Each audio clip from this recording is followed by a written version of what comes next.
Hello once again, Mweddy. We're here with another video.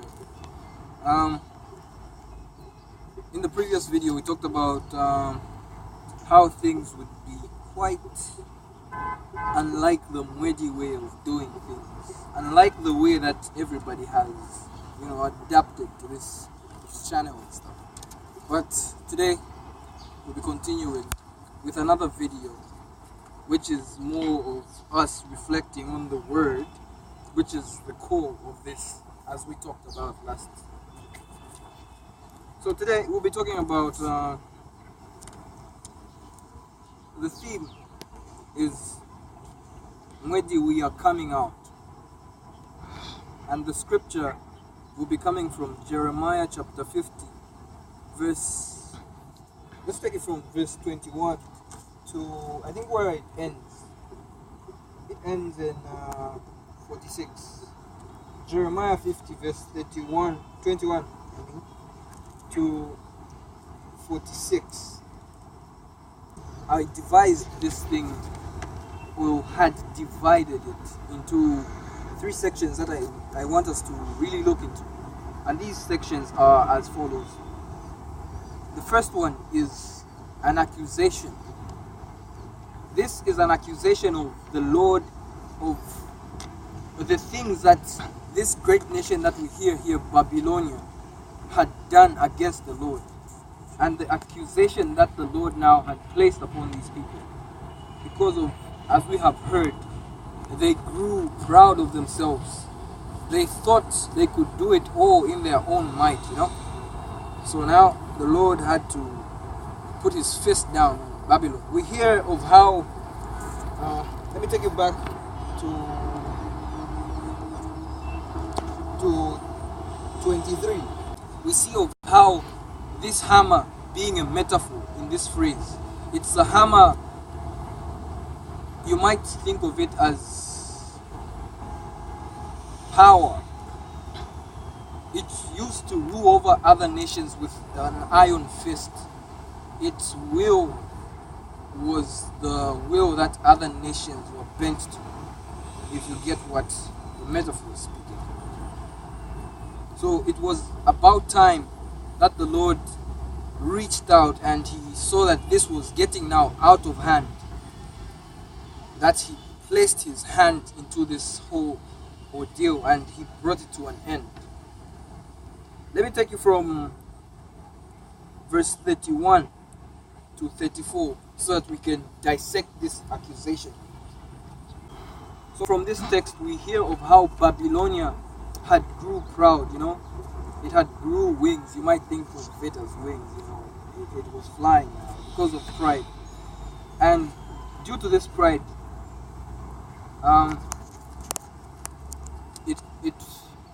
it was unteachable.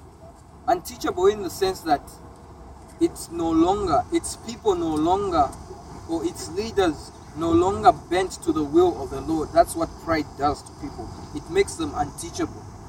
So you think you know it all, and other people's opinions, or in this case, the Lord's opinion about everything that he was telling these people about, was not so much looked into.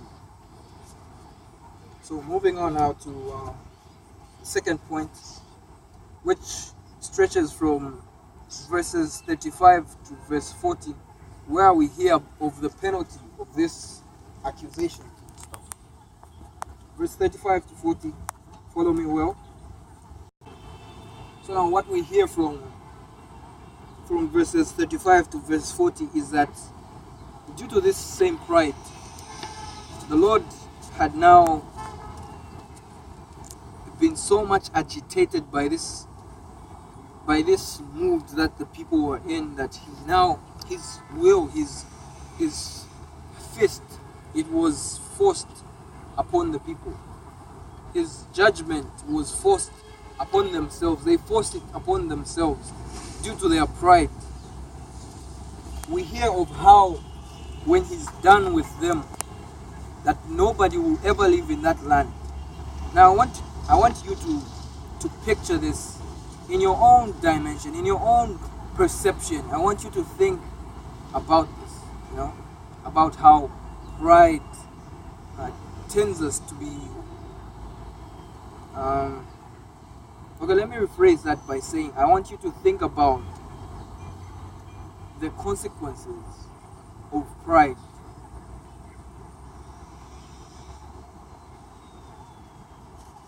Not to waste much of your time, as you think about that, we'll be scrolling on to the third and final point, which is from 41 to 46. So all in all, we hear of the plans of the Lord after He's done with Babylon in this final point of ours. We hear of how not anyone will be spared. We hear of how from the soldiers, from the kings to the children, how all will be surrounded by archers, and how the entire city will be killed, including the young children. Now, the moral behind us sitting down and having all this is, I just want you to reflect on your life. Excuse me. I want you to reflect on your life, and I want you to reflect on the people that are surrounding you. If the scriptures that we have read, you have found that there's an aspect in your life that you would like to change concerning pride, because we see how proud these Babylonians were, and we see how, the consequences that came down on them because of this pride, because they were unteachable. We see how the Lord got so furious with how proud they were, and he struck them down. Now, these Babylonians are also God's children. They were, at least before they were struck down, they were God's children. What am I trying to put across here? What I'm trying to say is that it doesn't matter if you are a holier than thou. It doesn't matter if you feel like, the Lord just hates you because, you've been doing this sin over and over and over. It's now a forced habit that you can't break out of. It doesn't matter about anything of that. That doesn't matter with you. I just want you to reflect on how the consequences are quite severe if you are unteachable. I'd also encourage each and every person who's hearing this message to pray about, or to pray for humility in their lives.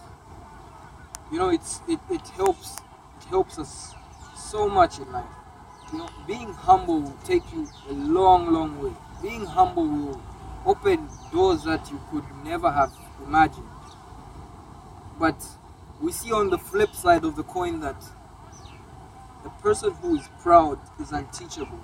And an unteachable person, there's nothing much that I even need to say about that. If you're unteachable, then you've closed your doors yourself. And you will force the hand of the Lord to strike you. It will not come from heaven physically. Boom, bam. No. It's through the actions that we do that people that surround us will react to. They will respond to the vibrations that we are giving out. If you are proud, you certainly do not expect people who are surrounding you to treat you in a good manner, because you are puffed up. There's no advice that anyone can give you. Even if you're going in the wrong direction, people will think you know it all because you are puffed up. You're unteachable. So it's not like anybody can control you or could at least give you some advice. So all in all, I'm just stretching this message out to everybody, especially the Mweddy family, even the newbies. Even by newbies, I mean people who are watching this video for the first time, or who are tuning in to Mweddy for the first time. It doesn't matter, whatever you're going through, it doesn't matter. All that I would like to encourage you is be humble. Do not be puffed up. Life has a lot to offer when you are humble.